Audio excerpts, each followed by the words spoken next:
Good evening and welcome to the fifth talk of UT Energy Symposium in fall.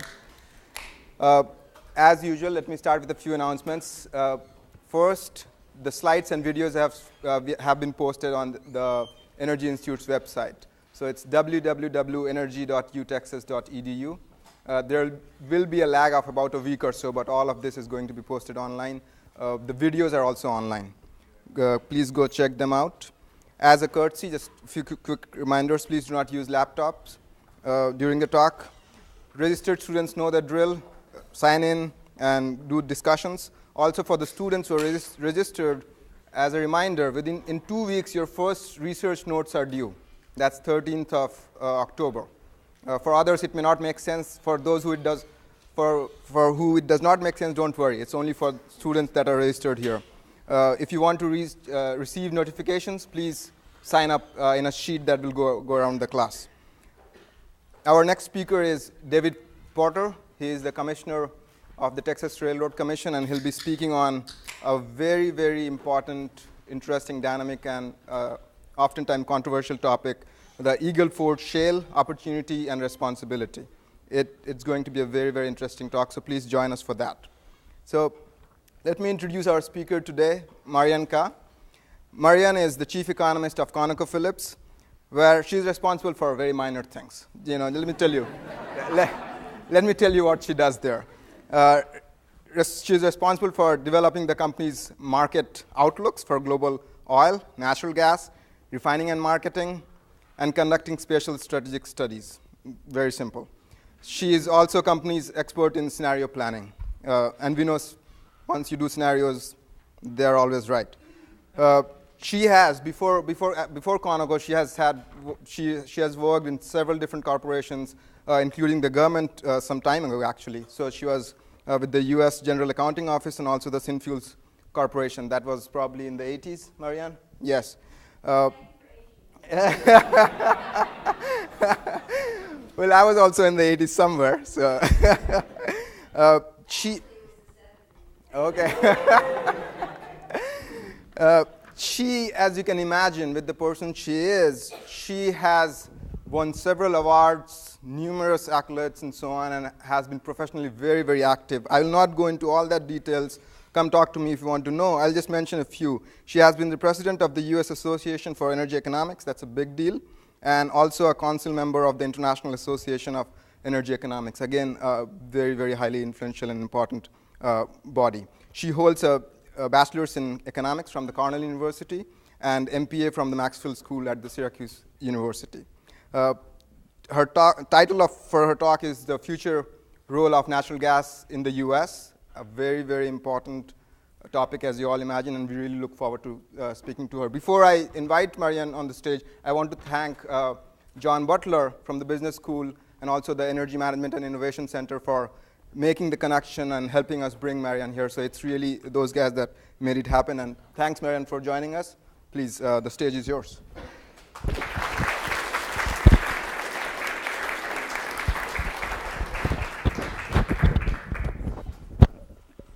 Maybe I can put it on my scarf. Okay. It's a pleasure to be here, although I thought I was escaping Houston's 100-degree weather, only to find that it's just as hot here. But I guess we can't do anything about the weather. I do want to talk about the future role of natural gas in the U.S., and I wanted to start by talking about sort of my vision of what the outlook could be, and then talk about some of the policy issues around whether we actually will see that future or not. So let me start with, okay, why isn't this? The numlock was on. There we go. If anybody could read this, you don't need glasses. This is the standard safe harbor slide. So don't believe anything I'm about to tell you, I guess is the essence of this. So again, I'm going to start with an outlook of supply and demand for natural gas in the U.S. first.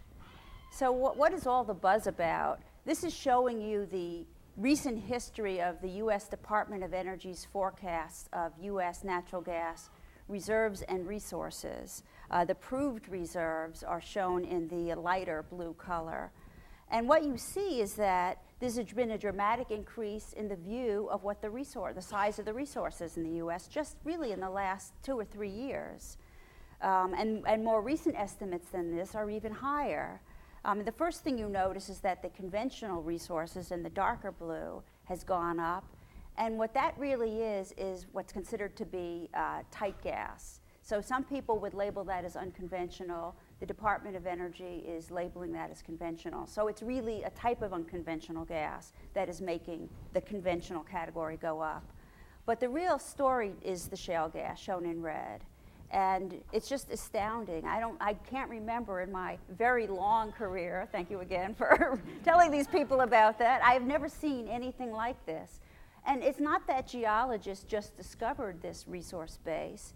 They always knew it was there, but only in the last 5 years did we figure out that we could produce it economically, and now it has become really the lowest cost gas in the United States, not the most expensive gas. So, I mean, this is truly remarkable, and now we're looking at something that's over 100 years of supplies and growing. So this is truly a game changer in the North American market. And of course, I'm just showing you the US. Canada has a lot of shale gas as well. Just to give you an idea of how much production has grown and what is expected, this is showing you just the large plays that we know about, and every day there's another one that's announced. And you can see in the year 2000, there was 0 production coming from shale gas in the US. There's currently 12 billion cubic feet a day and rising, and an expectation that, and this is North America, this includes the Canada plays, that we're going to get to about 40 billion cubic feet a day by the year 2020. And the truth is, it could be higher than that. Resource estimates are still going up. And I mentioned the cost is fairly low. This slide is about 1.5 years old, and I can tell you that cost estimates have come down since this was done. But the nice thing about this slide, it shows you a number of the different, what we call resource plays. And you can see that most of them cost under $5. Very few of them cost over $6. And there are some, for example, some of the plays like Eagle Ford has a lot of liquids content, either condensates or oil mixed in with it. So there are some plays where you could have a negative gas price, and the play is still economic because of the liquids content, which is one reason why we have such an overproduction of gas right now relative to demand, because the economics are just so compelling, and you can do it with such a low cost. You also maybe need to drill to hold the lease, and you may have hedged your production forward when prices were higher. But for all these reasons, everyone is continuing to drill despite we're looking at under $4 per million BTU gas prices now. And despite that, the rig count continues to rise. So what does this look like in terms of the supply sources available to the United States for gas going forward? And this is showing you in existing production, you can see the very steep decline rate we face. In fact, up until a few years ago, everybody was convinced that North American gas production was in permanent decline. We're facing a 25% a year decline rate for existing production, and that was such a huge treadmill to get over. Nobody thought that we would be able to offset that, let alone grow production. So this is really a completely different world than what we were thinking about a few years ago. And you can see that shale growth is going to make up most of what's needed in terms of satisfying domestic demand going forward. There's other unconventional growth, which is mostly going to be the tight gas that I mentioned before. You can see Alaska, but the truth is we could have more conventional and unconventional growth, and we really don't need Alaskan production in this time period as much as we thought 5 years ago. We're a partner in the Alaska natural gas resource, so we're trying to figure out how we can make that work, given the suddenly the low price era that we're in and the abundance of lower 48 shale gas. You can also see LNG imports, which is that orange band. If you're having trouble seeing it, it's because we don't need them. There really aren't any expected to come to the U.S. Now, some will come because they have no other place to go during periods of oversupply, or if you are contractually obligated to bring it to the U.S. But for example, in Asia right now, the spot natural gas price is about $20 per million BTU versus the U.S. spot gas price of under $4. So where are people going to bring LNG? Not here, even though we have plenty of LNG import terminaling capacity. So, I mean, this is another game changer. 5 years ago, we thought the U.S. was going to become increasingly dependent on LNG, and now it looks like we don't need it at all for the foreseeable future.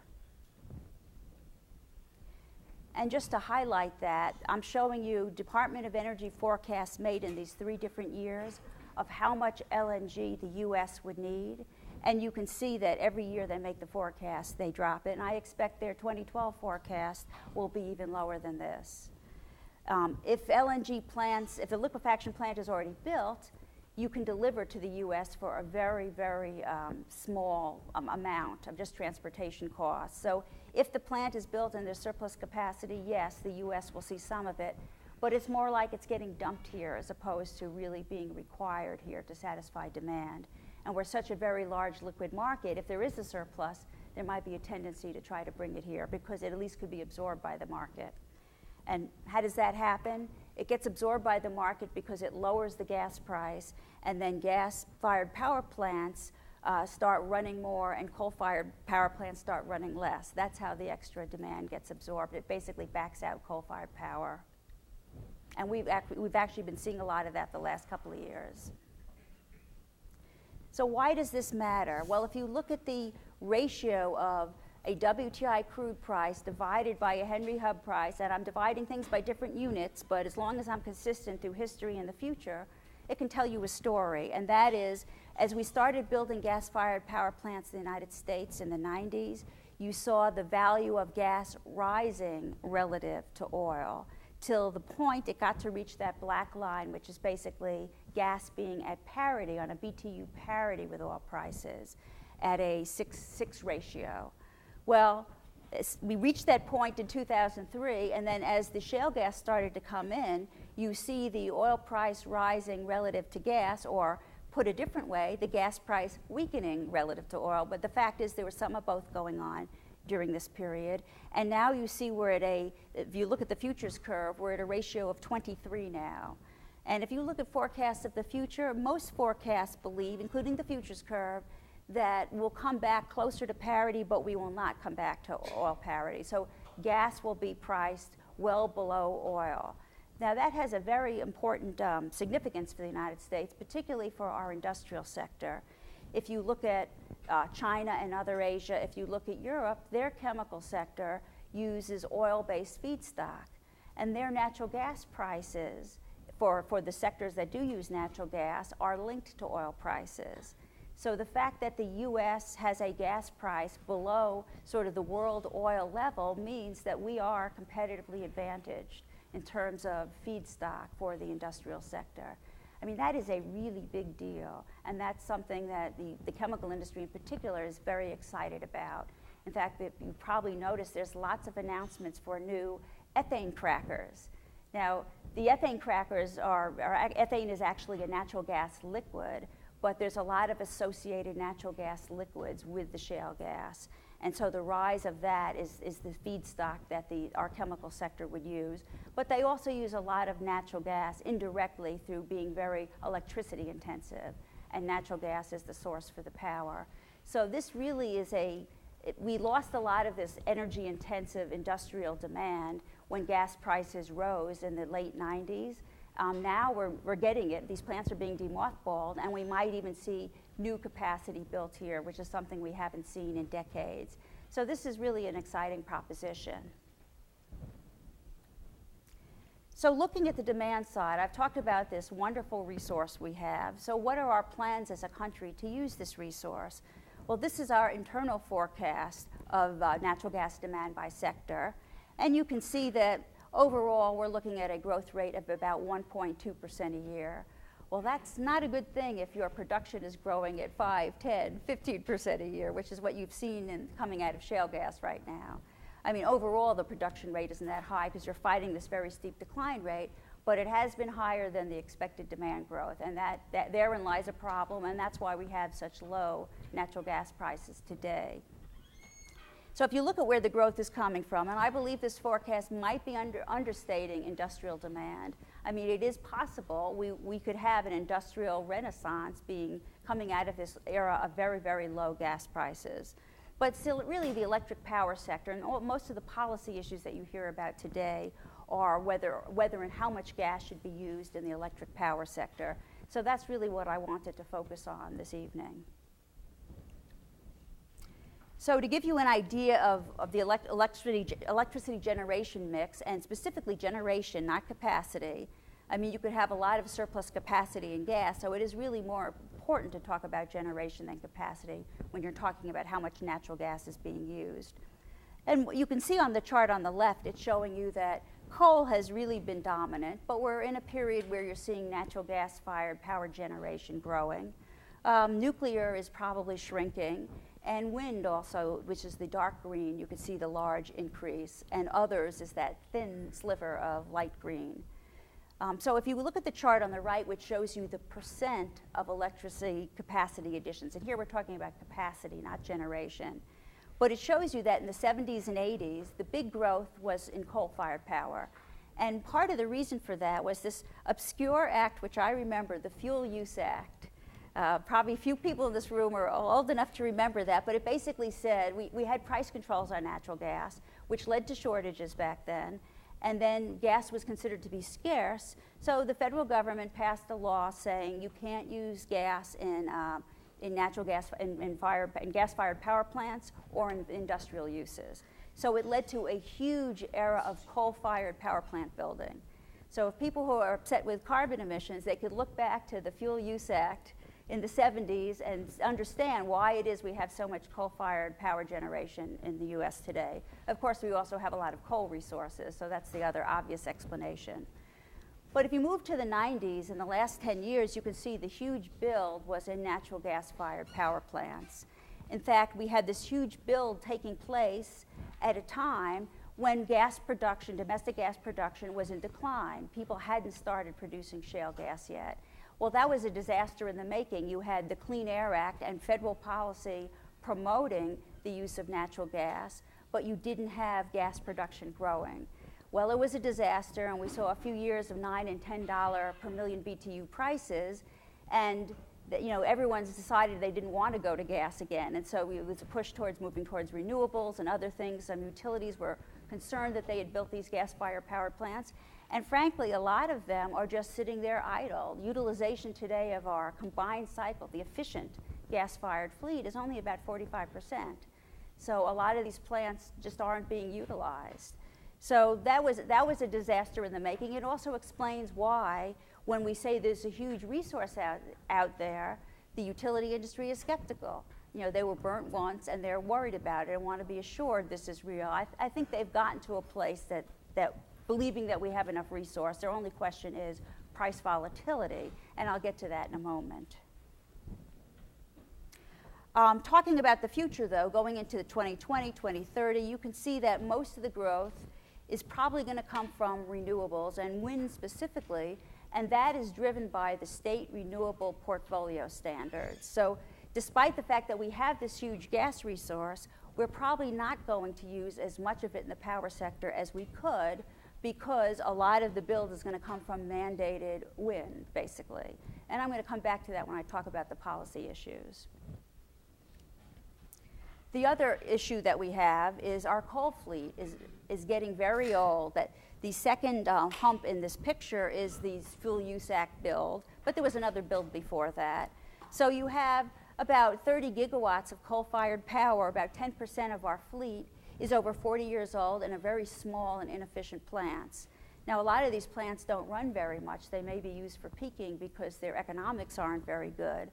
But nevertheless, they're still out there and they still do run. So as the more stringent regulations around the Clean Air Act are implemented, there's a big debate in our industry about whether the utilities will make the investment to keep these coal plants running.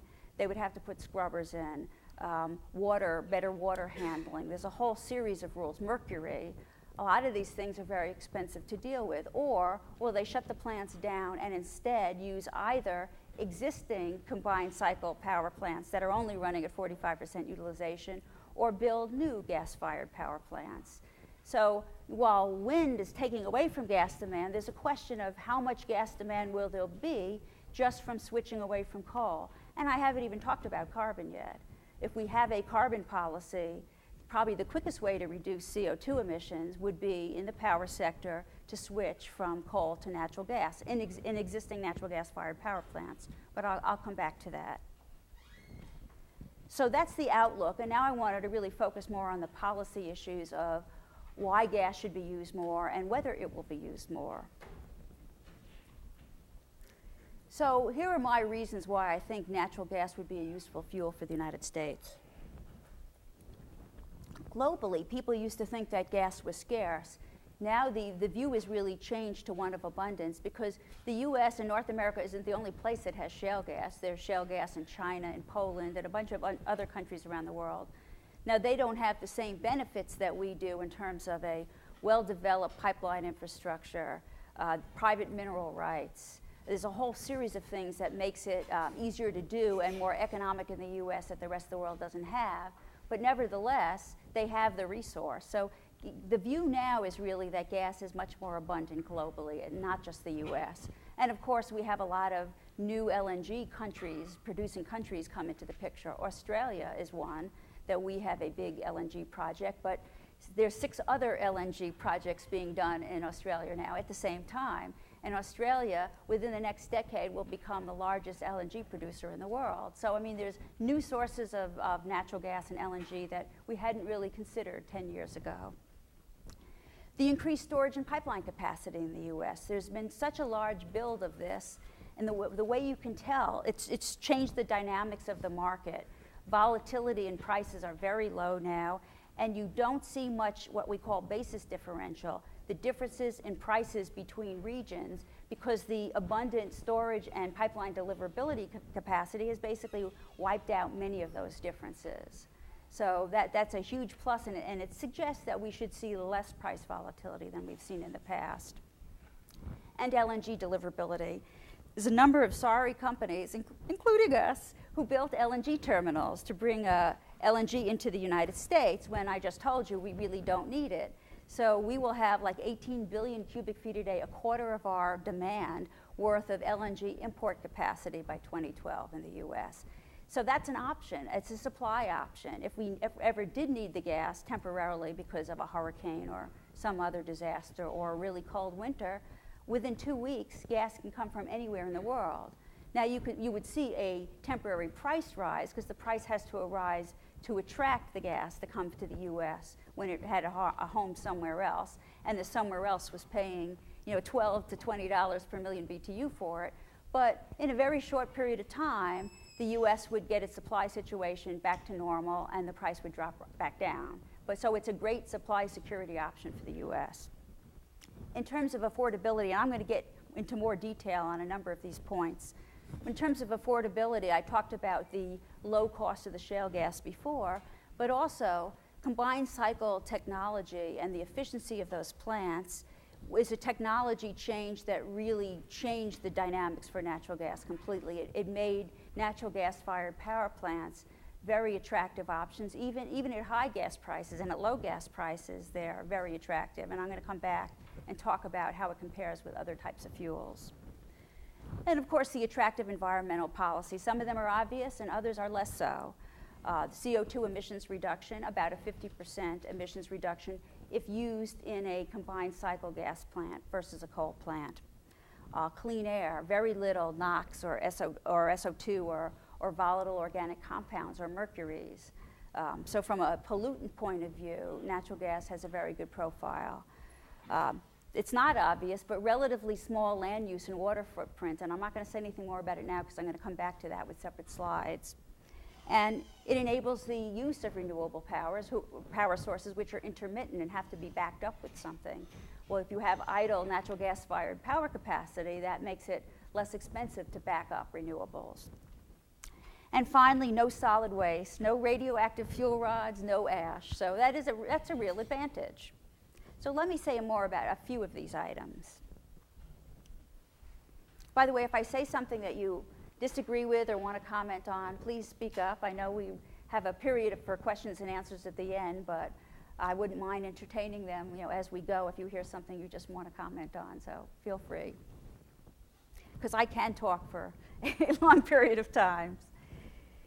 Just to talk about energy security, if you look at, who in this room would have guessed that the U.S. was the largest natural gas producer in the world?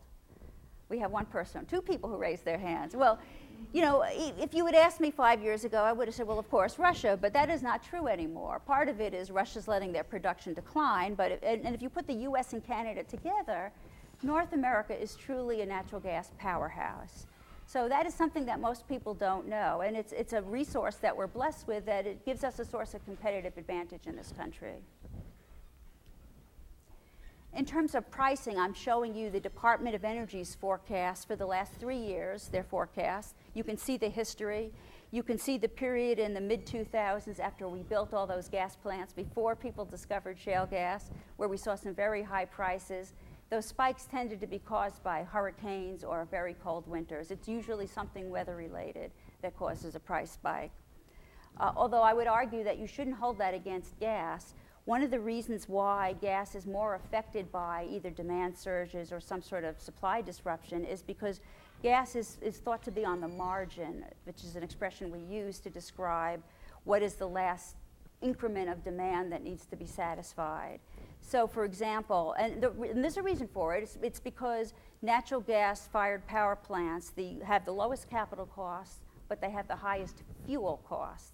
And you dispatch plants by their fuel costs, which I'll show you in a few slides later. So you're not going to run them, particularly the more expensive ones that are not combined cycle but are less efficient. You're not going to run them unless you have incremental demand or demand surge. In fact, they're often used for peaking plants. But I would argue that, and that's why they're volatile, because the price has to get high before you run them. So people associate price volatility with natural gas. But I would argue no other fuel can really play that role. So it is unfair, really, to criticize gas for playing a role in doing something that other fuels aren't even capable of doing. But because of that, there's going to be this inherent volatility because it's on the margin and will always be brought out to satisfy demand surges.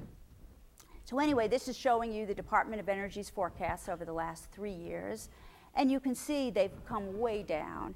And in fact, between now and 2030, you can see there's a long period of prices below $5, but it doesn't even get to $6 per million BTU by 2030. It'll be interesting to see what their 2012 forecast looks like, but most forecasts you see moving in this direction. And we have this very large resource base that has costs under $6 per million BTU. So I wanted to talk directly about price volatility because that is a legitimate concern that industrial users and electric utilities have had because there has been volatility in the past. And the first point I'll make again, you cannot get rid of volatility because particularly the role that gas plays in the power sector of being on the margin, the marginal incremental unit that's brought in, if there's a demand surge, it's always going to be volatile. But I think there are reasons to believe that it will be less volatile than the period in the early 2000s that concerned the electric utility industry so much. The first reason, as I mentioned earlier, huge increase in storage capacity.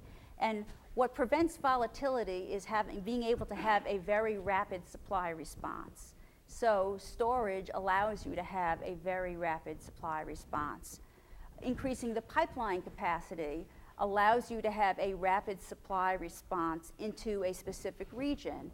I don't know if all of you remember the electricity crisis California had a few years back, but one of the issues was that there wasn't enough storage for gas in California and there wasn't enough pipeline capacity to bring enough gas into California to handle the fact that they lost a lot of hydropower that year. So now that you have more storage and more pipeline capacity, that sort of thing is less likely to occur. I also mentioned the 18 billion cubic feet a day of LNG deliverability. Again, within 2 weeks, you can bring LNG from anywhere in the world to the United States. And there's a lot of sources of LNG close to the US, like Trinidad. So you might not even have to wait 2 weeks. And a lot of the new supply contracts have diversion rights. So if there's a market that has a higher price or greater need, it can divert the supply from where it was going to the U.S. if it needs it. And the other thing we are seeing is that we have less production coming from offshore and more production coming from onshore, but in a much regionally dispersed in the United States. It's not all in the Texas, Louisiana area. You now have production coming from Pennsylvania, Ohio. Because of this, we're going to be less subject to the impacts of hurricanes. A lot of the spikes you've seen in the past have been because of hurricanes shutting in natural gas production, particularly offshore. Well, with more onshore production and more geographically dispersed, that's going to be less of an issue. And it's not even that the hurricane itself shuts in production. Yes, it can do some damage, but what you find is the loss of electricity shuts in the pipeline. So even if you could produce, you can't move the gas to the market. So anyway, there's less of that given the geographic dispersion of the gas.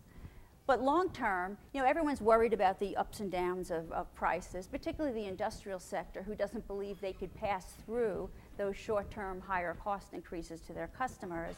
But when you make an investment in a plant or a power plant or an industrial facility, you want to know, you made it based on economics on a $5 price, $6 price, and you want to know 10 years from now that the price won't be higher than what made your investment economic. So there's really, and people call it volatility, but that really isn't volatility. I would call that price uncertainty. Volatility is something that's a short-term swing. This is, what's the average price going to be in 10 years? And I would say that there's less uncertainty than we had several years ago, because we now know there's this large, low-cost gas resource, both in the US and Canada. We also know that there's Arctic gas sitting there, the Alaska gas, the McKinsey Delta in Canada. I mean, we're in both of those projects, and there's so much gas in the lower 48, we're having a hard time developing it, but if we ever do see it coming, a need for that, we have all of that gas resource as well, and that's huge. We also have, I mentioned surplus LNG capacity right now, although the nuclear crisis in Japan has really wiped out most of that today.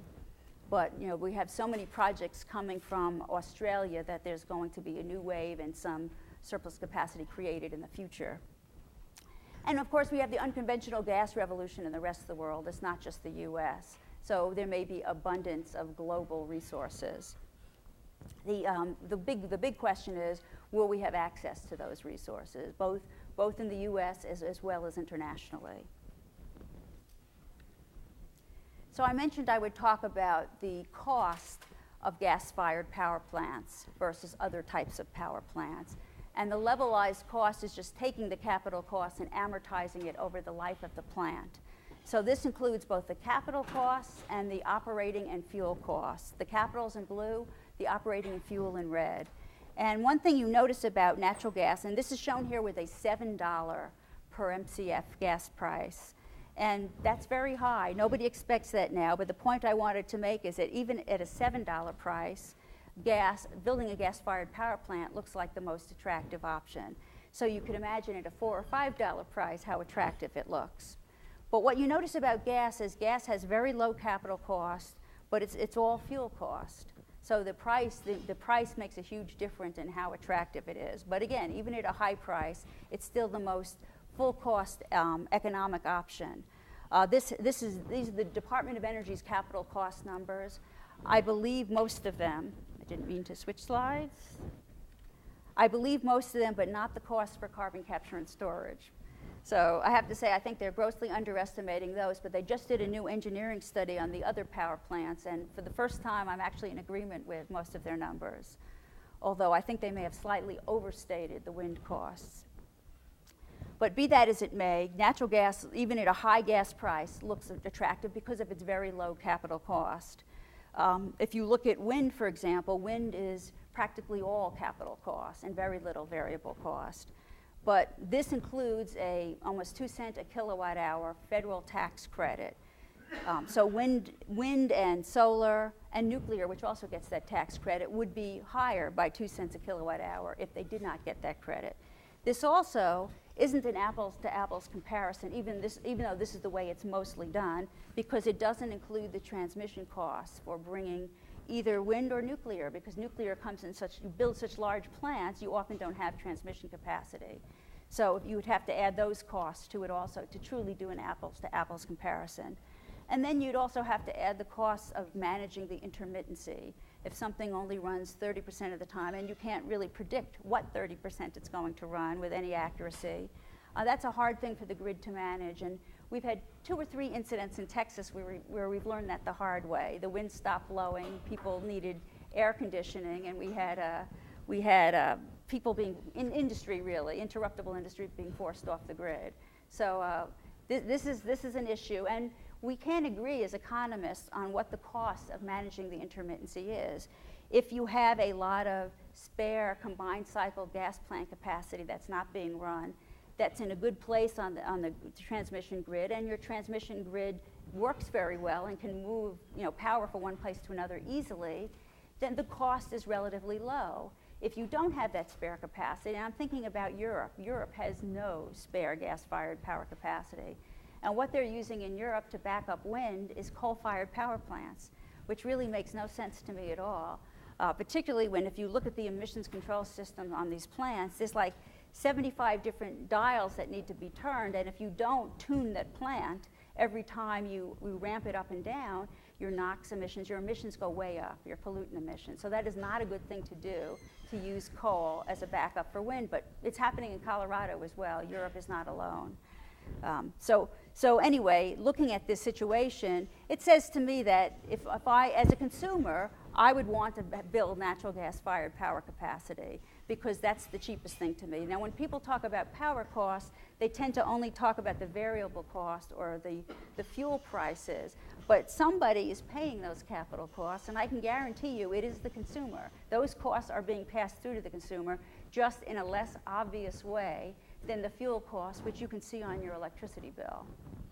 So people tend to want to ignore the capital. Yes, sir? I have a question. If the prices are so volatile in the short term, how can you convince utilities, because their OPEX is so significant with natural gas, that short-term volatility is going to be a real problem for them, like, let's say 5 years down the line? Like, how can you predict that?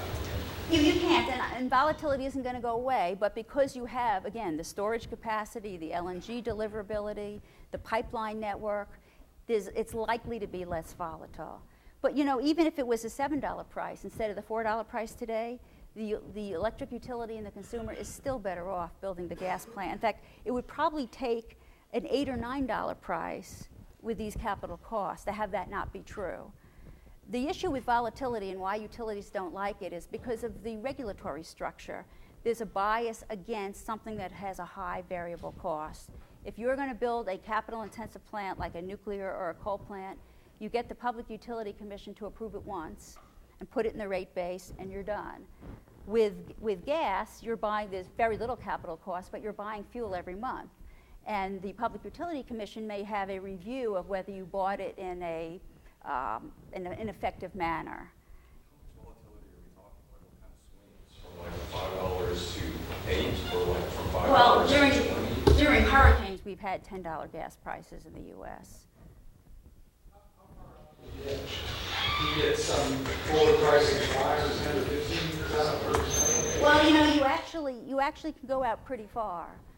In fact, there are some power purchase agreements that are based on a hedge, but there's been actually a lot of recent talk about long-term supply contracts with producers. Producers want some certainty in price also to make an investment. So there's at least one case I can think of where an independent gas producer signed a contract with the Colorado utility to provide them gas for 12 years at some fixed price. I can't tell you what the price was. But the reason why that happened in Colorado is because the state passed a law that said the Public Utility Commission can't look back and question that contract 3 years later. That's the problem. The utilities don't want to sign those kind of contracts if the Public Utility Commission is going to come back to them later and said, that was a foolish decision, you shouldn't have signed that. We're not going to let you pass those costs through. And second guess it after the fact. So they actually had to put it in law in Colorado not to allow that to happen. So those are some of the issues. So there's a natural bias in the regulatory system against things with high variable costs. And that shouldn't be. I mean, the consumer on a levelized cost basis should, you want them to have to pay the lowest cost. you shouldn't want the regulatory structure to make them have to pay more in the long run. So interesting policy issues here. I talked about water intensity. When people think of shale gas and hydraulic fracturing, they think, oh, you're using 5 million gallons of water to fracture a well. Shale gas takes a lot of water. Well, that's not really true, because if you look at water on a full cycle basis, including the use in the power plant, what you find is that most of the water usage is in the power plant, not in the production of the fuel.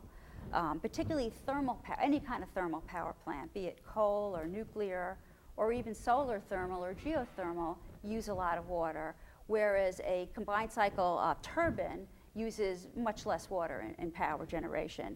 And if you look at the water in fuel production, that red strip, you can see that gas really, you don't use much water in fuel production. Shale gas up front uses a lot more water, but because these wells are so productive over the life of the well, the per unit use, divided by BTUs or kilowatt hours or any other measure, comes out to being very, very small number and basically the same as a conventional well. But you use the water up front. So if you're in a water scarce area, that's a problem. If you're using all the water of your tiny little town that day to fracture a well, that's an issue. But in terms of life cycle, gas has a very good story. In fact, I once had an interesting conversation with a CEO of a Chinese national oil company. I won't say which one, but he was complaining about the fact that the shale resource in China is in a very dry area. And my point says, well, if you don't have enough water to fracture that well, then you can't possibly have enough water to run your coal-fired power plants. Because it actually, I wasn't trying to be facetious, the amount of water it takes to fracture a gas well, the 5 million gallons, is the equivalent of what you would use running a coal-fired power plant for 12 hours. I mean, thermal plants use a lot of water for cooling. And this is not just water input, this is what's actually consumed, what actually goes away. So I think natural gas has a much better water story than most people make out. All land use is something else that other people don't think about. If you look at how much land area, or how many acres it takes to produce the fuel and generate enough electricity for 1,000 households for a year, you can see that natural gas uses very little land, whereas if you're looking at wind or solar, you're talking about much greater land use. So all of these things matter, but people don't think about these sorts of benefits for natural gas. Sorry, is that including pipelines and roads? I believe it does. I believe it includes the whole transportation sector. I think it's full cycle. With wind, certainly with wind, I mean, they use a lot of land. These are ranches where they've got, cattle owning the land is still useful, right? I'm not commenting whether it's good land use or bad land use or the land had some other use. I'm just saying in terms of taking up space. And I'll tell you why it's an advantage. It's because you can put a natural gas power plant close to the market. You can put it in a city. That's an advantage, which means you don't have to build transmission lines. So that is the land use advantage, really, of natural gas.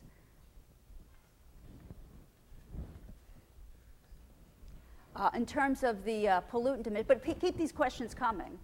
You got to keep me on my toes here. If you look at the pollutants coming from generating electricity, this is showing you the tons per year per 1,000 households. And you can see that natural gas isn't quite as good as nuclear renewables, but it's pretty darn good, and it's a lot less expensive. But I wanted to talk about carbon.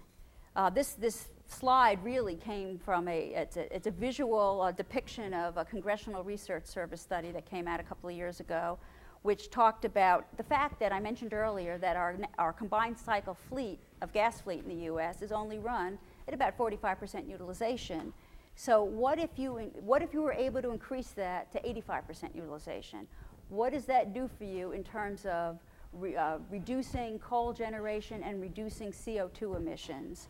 And this chart on the left shows you power generation. It would allow you to reduce your coal generation by 1/3 and reduce your coal CO2 emissions by 19%.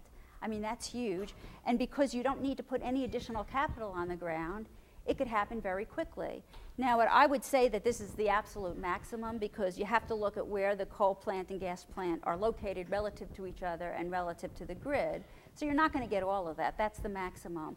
But that says that if you wanted to reduce CO2 emissions quickly, if you did this, you could move very quickly. And the chart on the right is showing you the reduction in CO2 emissions. You obviously gain some from the natural gas because natural gas is a fossil fuel. I know some of our politicians don't realize that, but it is in fact still a fossil fuel, last I checked. So these plants are at least 20 years old. What's the difference in efficiency between these older plants and let's say a brand new combined cycle? Well, some of the older coal plants I talked about earlier could be like 14,000 heat rate or something ridiculous. But a coal plant today is thought to be between 10,000 and 11,000 heat rate, and gas plants are more like 6,000 heat rate. So they're quite a bit more efficient. And gas has less carbon also, so there's two things at work here. So this is a complicated slide, but let me explain it to you. I mentioned that you can reduce carbon CO2 emissions quickly, but I would also argue you can do it at very low cost. Now this is showing you what the cost would be in terms of $1 per ton of CO2 avoided to move off of coal and to move to these other potential fuel sources. So the two bars on the left that are shown in green are natural gas without carbon capture and sequestration. And I'm showing you at a $5 price case and a $7 per million BTU price case. Now, one of the reasons why those costs are so low, as I mentioned before, you're not adding capital. These are existing power plants. The only extra cost you have is the additional fuel cost and operating cost. There's no capital involved, which makes it the absolute cheapest way to reduce CO2 emissions.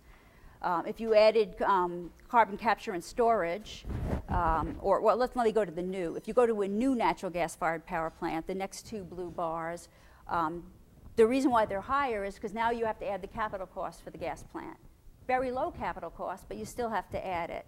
So I would argue even adding a new gas-fired power plant is still a cheaper way of reducing CO2 emissions than going to either nuclear or coal with CCS.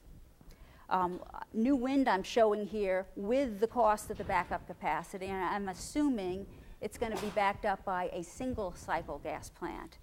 A single cycle gas plant has the efficiency of a good coal plant, so it's not very efficient, but it's the lowest capital plant you can put on the ground. So that's why if you're going to back something up and just use it for standby capacity, you want to build a single cycle gas plant. So I'm adding the cost here. If you add that cost here, it makes it more expensive than nuclear. Of course, I have to say that since no one's built a nuclear power plant here in so many years, we really don't know what that costs. Yes, sir? Is your coal with CCS a new plant also, or is that an existing? It is a new plant. But again, I told you, I don't believe the Department of Energy CCS costs. I believe it's going to be higher than that. And I believe it will be higher than that for gas, too. I mean, I just think they underestimate the capture costs. And we actually have a coal gasification technology, so I think we actually have a better sense of what it costs than they do. Yes? Just 2 minutes. Good. Well, I'm getting there. So anyway, my point here is that if you want to reduce CO2 emissions the fastest and at the lowest cost, switching from coal to gas actually does that for you. Now, the argument is, yes, but there's a limit to how low you can get the CO2 emissions level, and that is true. If you wanted to get to an 80% reduction, you can't do it just with gas. But my argument is that buys us time, and we have then 10, 15, 20 years to find a lower cost technology, to get the cost of wind, to deal with the intermittency issue, to get the cost of solar voltaics down. It buys us time with technology R&D rather than putting expensive plants on the ground now when we have a cheaper alternative. That's really the point I'm trying to make. So let me speed up here.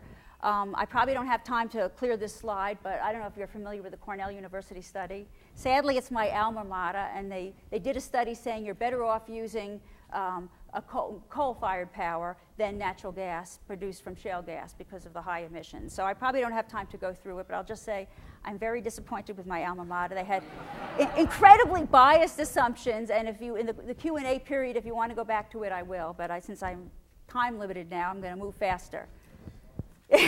I promise, then I will come back to it.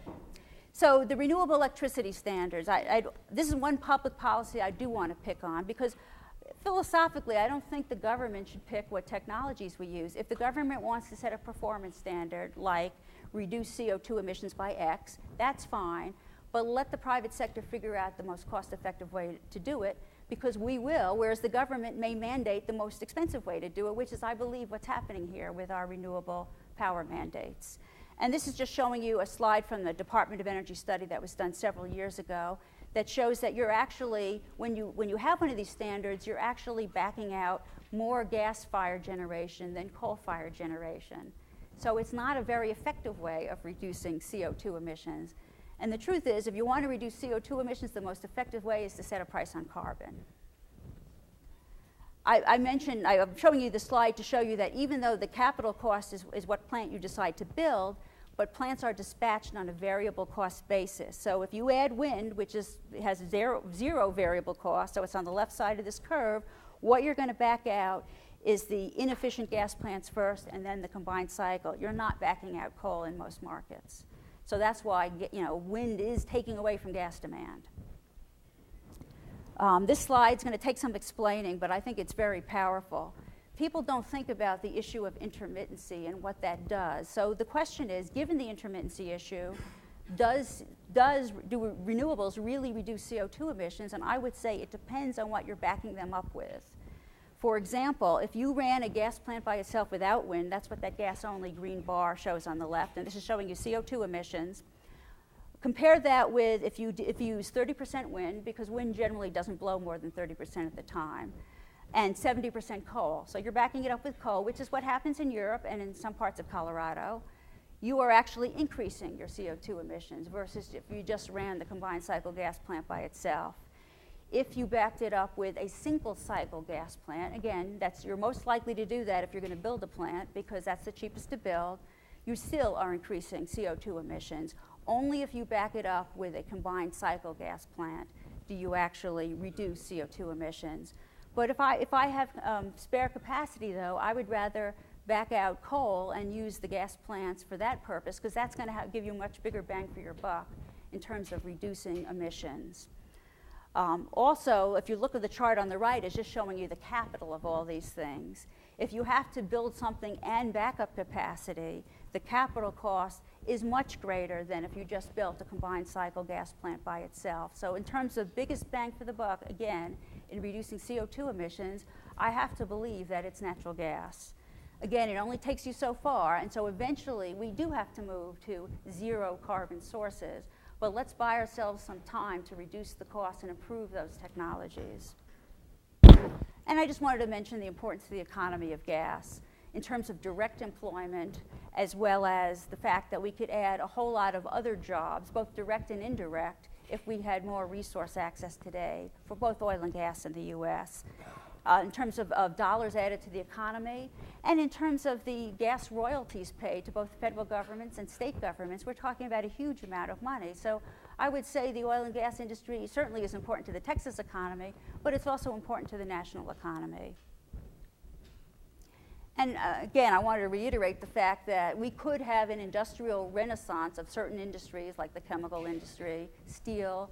You're now hearing of people building new plants in the US, all because of our competitive advantage in low gas prices. So let me end with this slide saying that what is it going to take to have this dream of using more gas in the US come to fruition?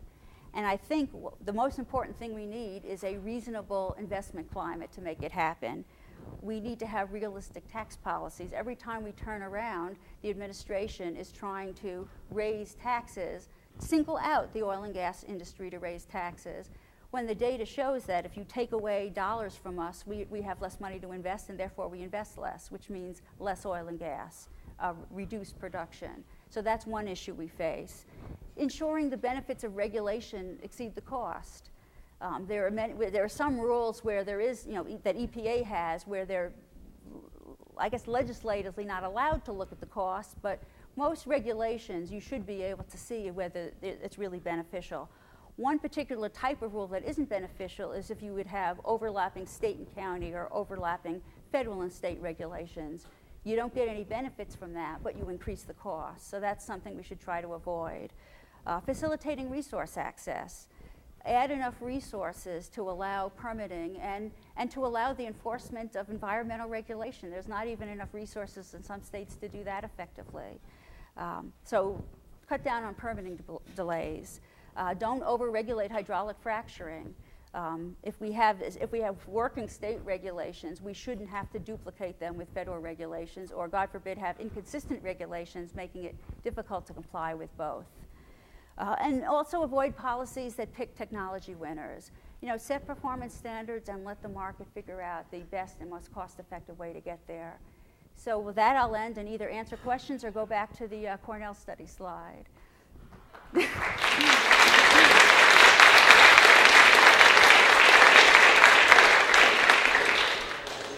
have time for some questions. If you have an item ready.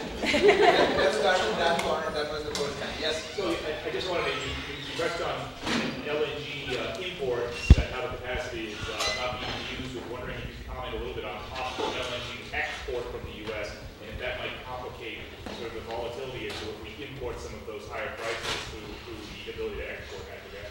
Well, it's funny because implicit in your question is that the only thing we should be worried about is upside price volatility. What about the poor oil and gas industry that has to deal with downside price volatility? Neither are actually very good because both of those lead to boom and bust cycles. So what LNG exports would do would be to limit the downside price volatility and help, put prices on an even keel. So, I'm not sure it's going to make sense to build a $6 billion export plant in the U.S. We probably will see one or two. But certainly in principle, we ought to be allowed to do that because downside price volatility, it's a very politically unpopular thing to say, but I think it really does count also. Any questions here? Marco? One of your slides showed just kind of downward sort of revisings of the expectations of future prices. How much of that is due to supply glut, improved technology versus just diminished expectations about demand and economic output? I would say that most of it is due to shale gas because you can see in lockstep as they raised the shale gas production, that's when they lowered the price. So the timing of it clearly tells me that it's the shale gas phenomenon. But yes, there were periods where the DOE lowered its demand forecast due to lower economic expectations, but that's not what these recent ones were about. Question here? Yeah. I'm wondering if there's something we can do on policy-wise to make sure that wind doesn't compete so much with gas and competes more with coal so that they work together. Well, one of the points you raised is that since the wind tends to blow at night, it's really replacing base load and not something like gas that you're using for peaking. So there is a lot of truth in that, but despite that, we have seen natural gas demand decline in Texas in lockstep because usually gas is on the margin all the time in Texas. Whether they can be used together, I think they can be used together. But the question is, how much do you want to push a more expensive technology now when you can reduce CO2 emissions and pollutants at a lower cost level and use this huge resource that we have sitting there? That's what my question comes back to. But yes, they will have to be used together because gas is going to have to back up renewables until we have a better way of storing power. So that's one technology that we really need to work on, more effective power storage, lower cost power storage. Here is what we're going to do. If you must leave, if you have to leave because of other commitments, I know some students have classes, we'll take a break for 30 seconds. Please feel free to leave and then we will start the question and answer.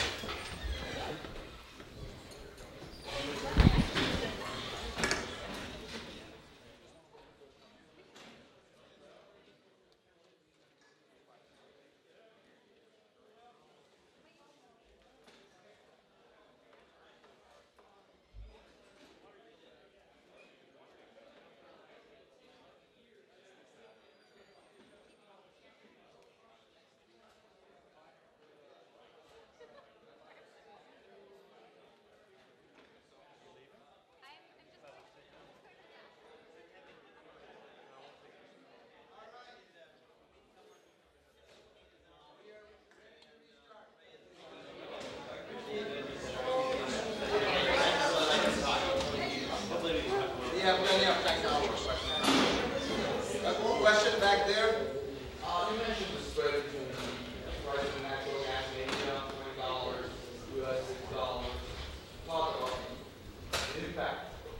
of that spread from the attractiveness of the upstream projects?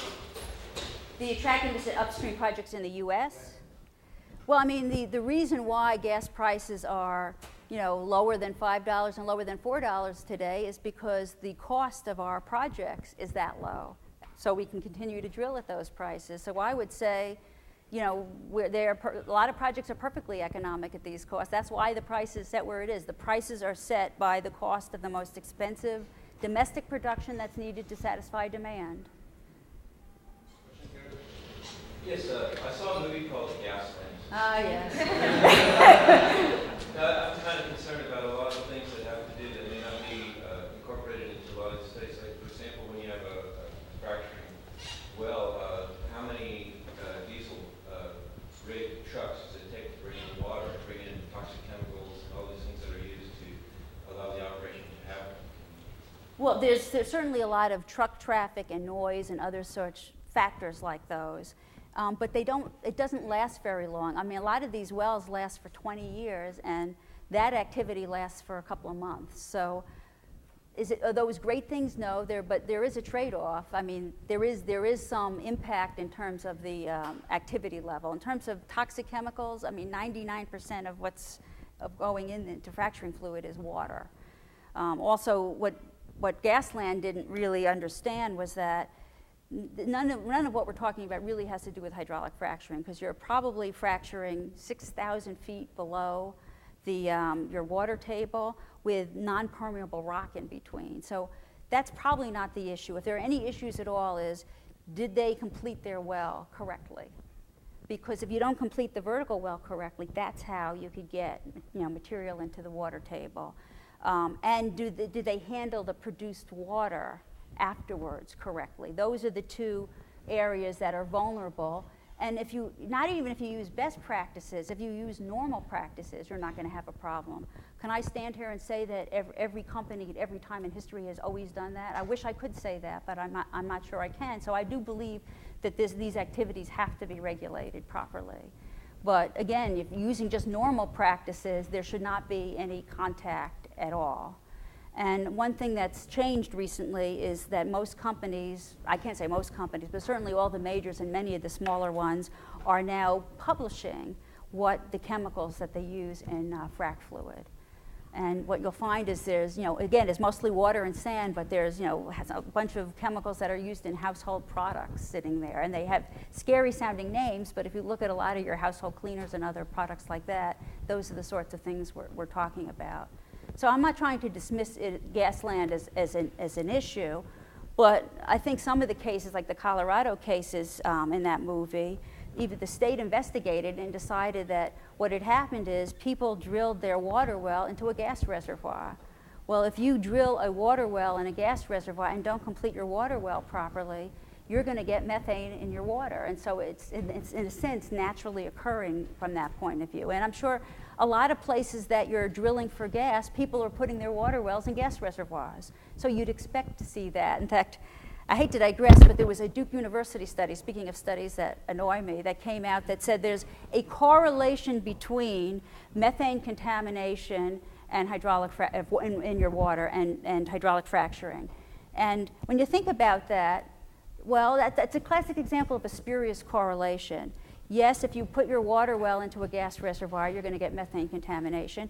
And yes, you're likely to do hydraulic fracturing in a gas reservoir. So those two things will likely happen in the same place, but that doesn't mean there's causality or a relationship between them. So I've been very distressed by some of the academic studies that I've seen come out on this subject. You can imagine that you asked a very, very interesting Colin, Janad, and then I'll move on. So you talked a lot from a policy point of view in terms of carbon dioxide about the ideal scenario being a price on carbon. I definitely agree with you on that. But in a state like Texas, where that's not going to happen at any point in the near future, it seems like the only other solutions in the near term are either to choose some technology-specific policy or figure out a way around it beyond that. Well, what if the state, instead of having a renewable portfolio standard, said, let's have a carbon standard, and utility get there any way you want. That's not going to happen. Not a price, but a standard.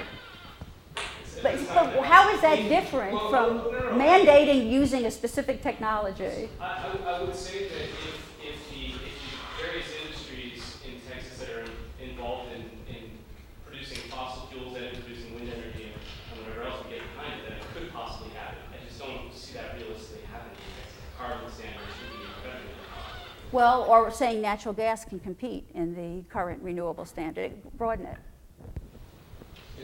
And my question is, a couple of slides, I think it was the last one, you talked about steps that should be taken to ensure that there is, some sort of demand for gas so that new investors can come into the market.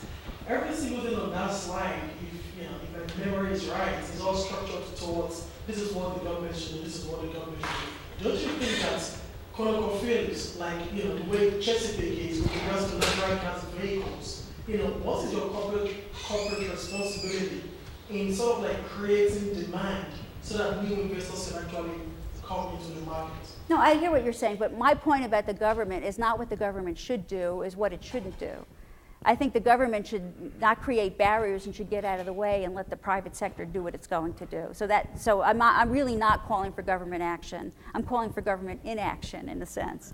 But in terms of creating demand, I mean, we're large refiners, so we're obviously not going to be in the leading in creating that alternative fuel for vehicles. But I think there's a big debate about natural gas vehicles.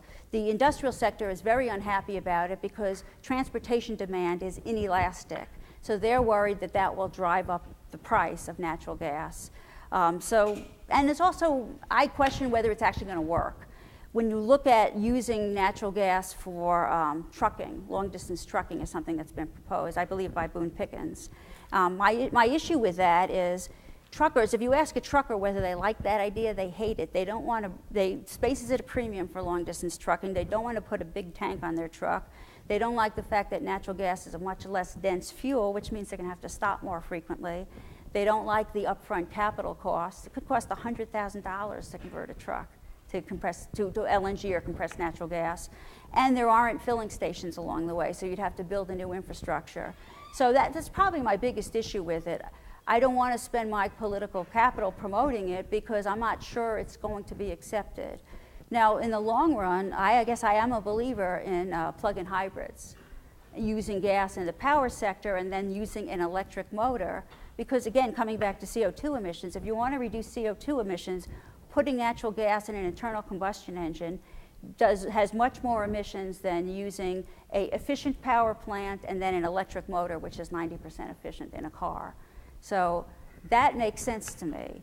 And our contribution to that is we'll supply the gas to the power plants at a reasonable price so they can do that. Again, the issue is who's going to pay the capital cost difference for the batteries. But it is an interesting question of we've debated internally a lot whether we should be doing more to promote a market. We are running out of time. Final show of hands. We are not going to be able to do all these questions. Maybe 3 or 4. Here and then there, and then I'll see what else we can do. Okay. How would your outlook for natural gas, or medium-term outlook, changed if you had somebody in the White House in 2012 who, on the one hand, doesn't believe in global warming, so they're not really going to be tough on coal-fired power plants like the Obama administration, but on the other hand, might be, they won't be stopping you guys with these changes in the tax code and all this. I mean, how, if we had a President Perry or a President Romney, how would your outlook change? Well, I think most of the potential natural gas demand is being taken up by wind, so it's not going to change that because those are state renewable standards. So it probably does not change my outlook much. My outlook might be better if I thought we were going to reduce carbon emissions in terms of switching from coal to natural gas. But so I probably would have a better outlook without that coming in.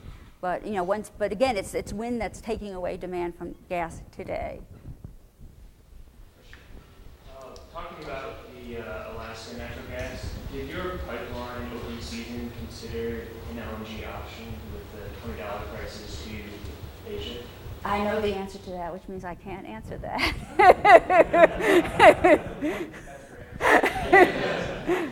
And don't even take that as an answer. I just really can't say.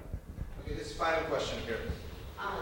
Just just two things. So the first thing is, I just did the math really quick, and you said that it was 5 million gallons of water that goes down. So even if it's 99%, that 1% is still 50,000 gallons of chemicals going down. But the rest is mostly sand. It's actually very tiny amount of chemicals. Okay. But there are real numbers out there. If you give me your card, I'll point you to a website where you can see exactly what's in there. And my question was, there was an article in the New York Times a couple days ago that was detailing how in North Dakota they're flaring off about 30% of the natural gas because the price is so low, and just going for the oil beneath it because the price is yeah, high. I mean, it's actually not because the gas price is low. It's because there isn't pipeline infrastructure yet to take the gas out of there to a market because it's so remote. So that problem is going to get fixed over time as pipeline infrastructure gets built. The problem is it's just so remote there. And that wasn't an area that had historically had much gas production, so you don't have the pipeline network up there. So, I mean, it's unfortunate, but I think that's going to get fixed over time as the infrastructure is built out. Okay, so in your opinion, it's not that the cheapness of natural gas as of right now isn't hurting the market? No, I mean, if you had $10 gas prices, I bet people would be in a bigger hurry to build infrastructure, but I think eventually it's going to get built. It's just, it's a question, and there's also a lot of small producers there, but as you have large producers like us there moving in, I think you'll see infrastructure getting built sooner. But yeah, I actually did read that story and have been concerned about that. And the talk on a very lively note. I know you have a burning question, so I'll give you okay, why don't you ask your question? My question is sort of two-part. I'll take the first part. Very briefly. A coming year expectancy on gas supply, is that based on the current consumption or the future development of gas that you project? It's based on future consumption, but I don't see a doubling of gas. I think our biggest issue right now is that we don't have the demand. We have the supply and not the demand. But that estimate is based on current consumption. And then on the future reserves, the ethane hydrates and collaborates, do you ever see us utilizing those? Absolutely. I haven't even talked about that as a potential resource. You put that on the table, and maybe you're talking about 300, 400 years of potential supply. In fact, we have an experiment we're doing in Alaska right now. We're drilling the well this winter, where we have a patent where you inject CO2 into the methane ice crystal, and the methane passes out. So it's hard to produce because if you collapse the ice crystal, there's a release of gas. It's dangerous, and you can't produce it that way. So here's a patent we have that allows you to keep the ice crystal intact, but it also allows you to sequester CO2 at the same time. So if this works, this could be really big. And the Department of Energy is a partner with us in doing this experiment. There's a lot of methane hydrates very close to the surface in Alaska, so that's where we're doing this. Very exciting. On that note, let's thank Marianne again.